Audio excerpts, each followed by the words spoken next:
Otep à tous, bien-aimés frères et sœurs. La réunion du 15 décembre 2024 de la CEDEAO à Abuja va encore une fois de plus aggraver la situation de la CEDEAO. Mais en fait, cette putain d'institution, c'est une institution qui devrait en principe disparaître. On devrait la dissoudre.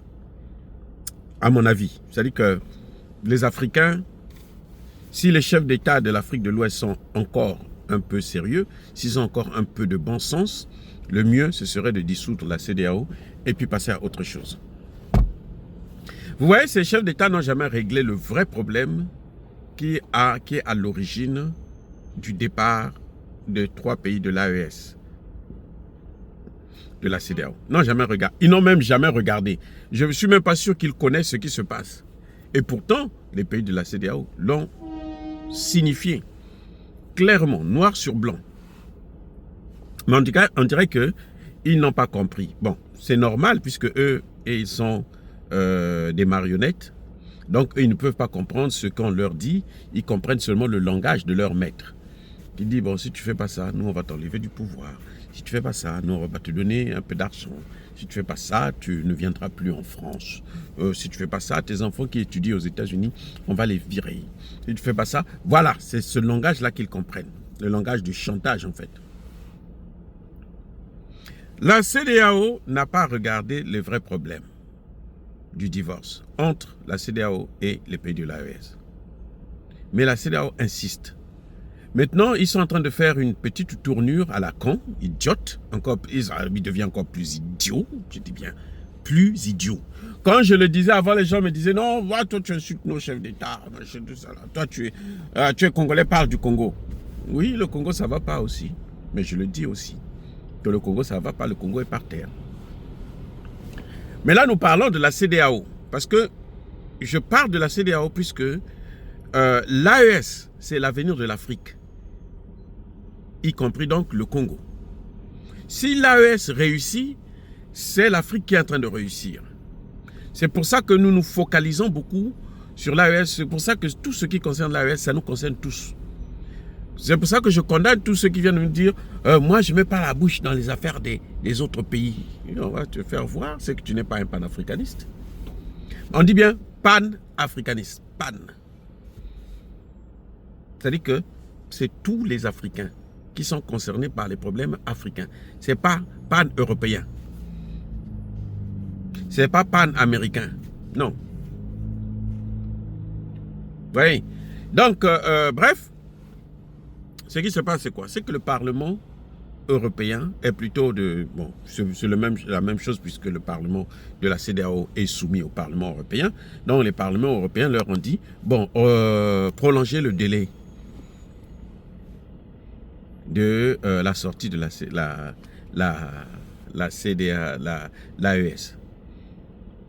Ils sont en train de vouloir maintenant prolonger à la demande d'un parlement fictif, le parlement de la CEDEAO. Les pays sont déjà sortis.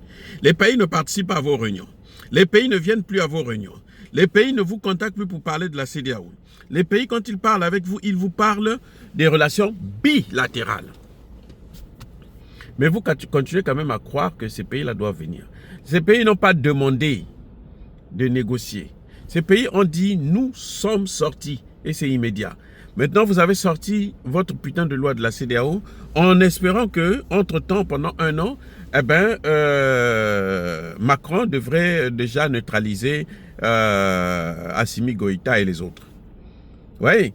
Et puis voilà qu'on voit que, non mais ça ne marche pas. Ils n'ont pas pu. Et donc, ils ont besoin d'un temps supplémentaire. Parce que les Occidentaux, là, ils attendent. Maintenant, ils veulent que l'AES puisse leur donner encore un temps supplémentaire. 6 mois, 1 an de plus. Mais ça, c'est quoi? C'est ça. C'est comme si c'est un mariage forcé.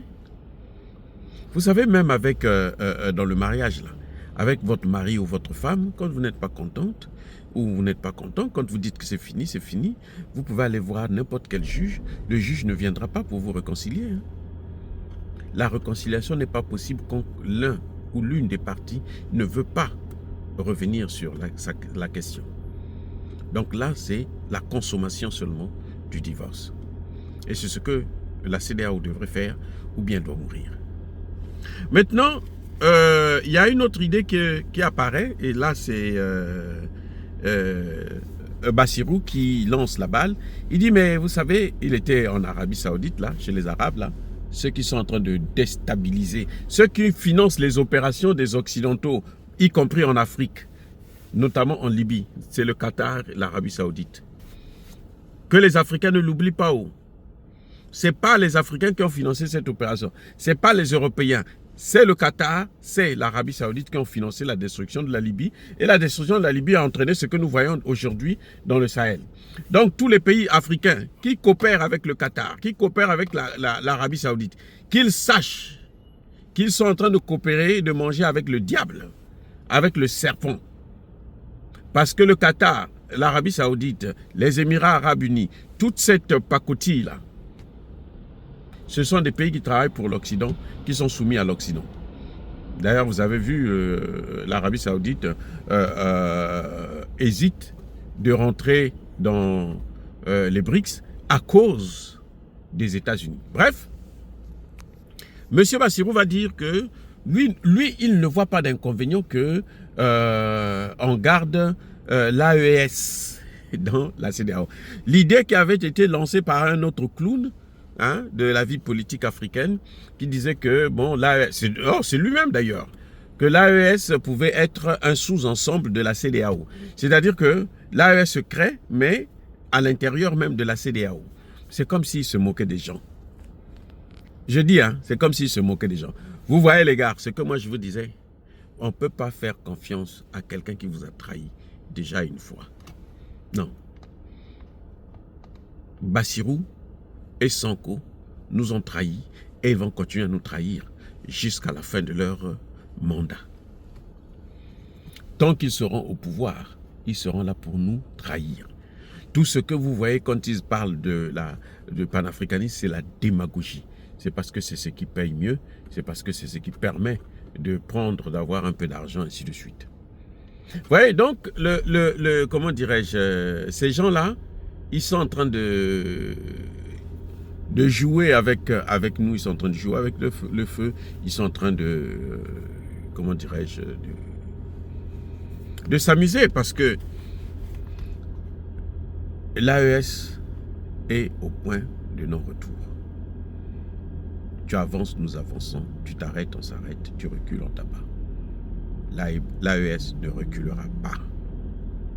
L'AES ne reviendra pas sur cette affaire-là. Voilà ce qui est en train de se passer. Voilà ce qui est en train de se présenter. Je vous aime. Soyez bénis, abondamment bénis par le Dieu des Kémites et par nos ancêtres angélisés. Vive l'Afrique éternelle, j'ai dit et j'assume.